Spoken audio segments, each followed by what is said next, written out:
Setting up Visual Studio to work with Xamarin can be a little tricky to be able to do cross-platform for both Android, iOS, and Windows all at the same time. So I'm going to walk you through that and show you what needs to be installed. And remember that you can create Remember that with Xamarin on the PC, you can readily create Android and Universal Windows app products. You can also create iOS, but in order to build the iOS, you must have a Macintosh available in your network that will send the files to the Mac, build it, and then they can come back to the PC. But you can write all your code, design your interface for the iOS project on the PC. In the same vein, on Visual Studio for Mac, which we'll look at in the next video, you can create Android and iOS apps. And even though Visual Studio for Mac is a Microsoft product, it currently does not allow you to create Universal Windows platform projects. So the best of both worlds, I think, is to have both platforms. And of course, if you want to do iOS, you're going to have a Mac somewhere in there. Since I think in most cases, you're probably developing for Android and iOS. If you're developing for cross-platform, more so than Universal Windows. And so I like to do most of my development on the Mac rather than on the PC. And so as we move forward in these videos, you're probably going to see me working on the Mac more so than in Visual Studio on the PC, but I will try to jump back and forth a little bit. Now you can take this course and only work on the Mac, that's okay. But if you're going to use the PC, you will need Visual Studio 2017 Community Edition. I'm going to assume that since CS 162 AD was a prereq for this course, you've already got Visual Studio 2017 Community Edition installed, unless you took the course in a previous version.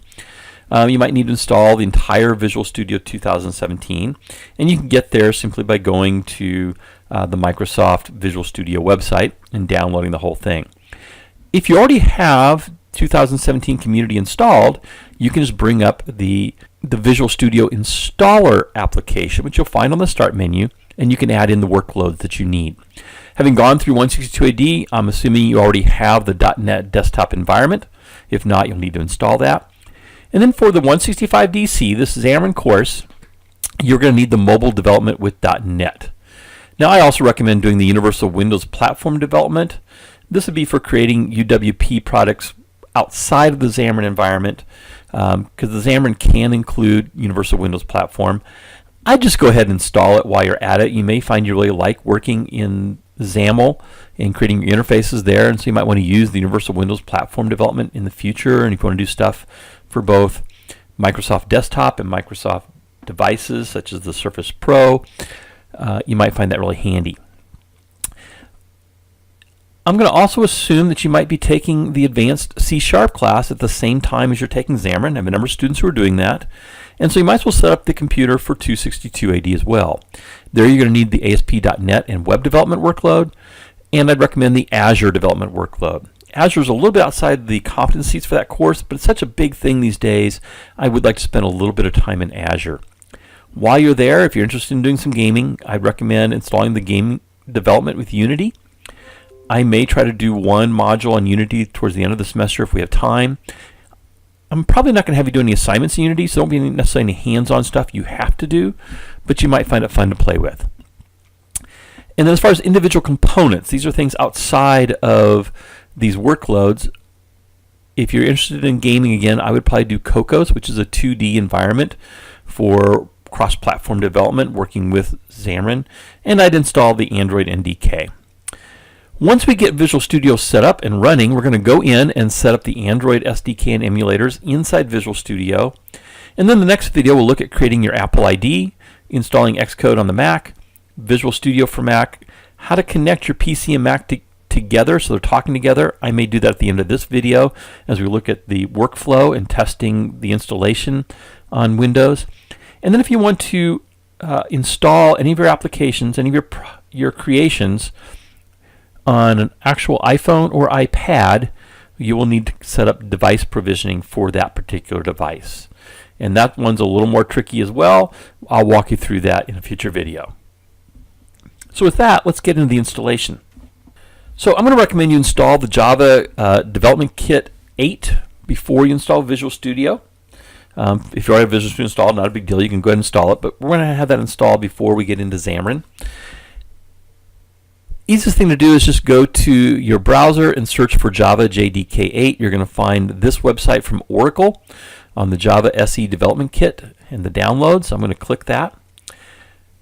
For Xamarin, we currently must use Java 8. It does not support Java 9 or greater. But this is everything you need to work with current Android devices, whether it be a phone or a tablet. You're probably going to want the most recent version of the development kit. So the most recent as of today, creating this video, is 201. And you're going to want to install the Windows 64-bit version, which is compatible with the Windows 68. So go ahead and install that by clicking downloading and running the exe. You can pause the video here. When you're done installing it, come back and we'll look at Visual Studio 2017 installation or updates. Okay, so the easiest way to install Visual Studio is to simply go to visualstudio.microsoft.com. You can also just do visualstudio.com. It'll take you here. Notice the Visual Studio 2019 version is just around the corner. We're just actually a couple weeks from that being launched. Right now we're using Community 2017. That's what we're using in our classroom. So I'd recommend using the same thing we have in the classroom. If you're taking this as face-to-face, if you're online, it may not matter that much. But you want the Community 2017. So if you haven't installed Community 2017, this is where you go to get it and install it. And you can click here and you can follow the instructions then on the screen as far as getting started and downloading the product. So if you already have installed, you can go to your Start menu in Windows and find the Visual Studio installer in the Start menu. And that's going to bring up this application. So you'll notice I have both Enterprise and Community installed on my computer. You probably only have Community. Enterprise really is aimed for those working in a team environment, sharing code, things like that. So here's my Visual Studio Community 2017. And by the way, you can have multiple editions. So when 2019 comes out, you can install 2019 and still keep 2017 on your computer. We're going to click the Modify button. And again, I'm assuming you've already installed Visual Studio, and so if you've taken the C# class, you already have the .NET Desktop Development workload installed. If not, make sure there's a checkbox there. As I said, I would go ahead and install the Universal Windows Platform Development. And for 262 AD or the Advanced C#, you'll want the ASP.NET and the Azure Development, so check those. You'll see I have other things checked. You don't necessarily need these other items I have checked. But then for the Xamarin class, you want to make sure you have the mobile development with .NET. This is the Xamarin products that allows you to create iOS, Android, and Windows using Xamarin at the same time.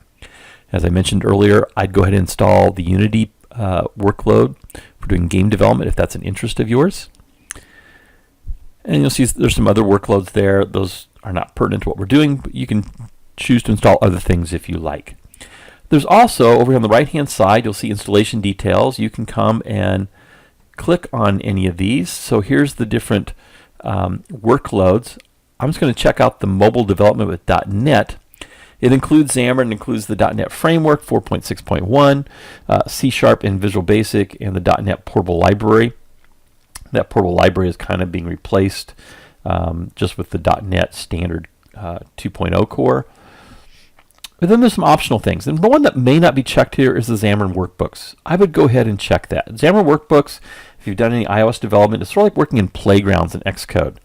But it's a pretty cool environment in that you can set up a workbook with instructions and code that can be ran step by step and see the result. The workbooks primarily work on Xamarin.iOS and Xamarin.Android. There's not much out there for Xamarin.Forms. I think that's starting to be developed, but it still might be worth having in your learning experience. I'd also want to make sure I have the Hardware Accelerated Execution Manager from Intel, the Google Android emulator, and the Universal Windows Platform tools. Under the individual components, this is where you'll find Cocos and the Android NDK. I would also probably say go ahead and get the NuGet targets and build tasks. We will use NuGet. NuGet is basically downloadable APIs that you can include in your projects. I'm not sure what all this particular component contains. I think you have NuGet regardless without it. but it doesn't hurt to install it. Most of these things don't take up that much space, although combined they do take up a lot of space, and the installation process can be very slow. So once you get this configured, you're going to click the Modify button, and it's going to take a while. I'd go grab some dinner, go get a cup of coffee, go watch your favorite TV show, come back. It's probably going to take at least an hour to install everything. If you're installing from scratch, it's going to be several hours.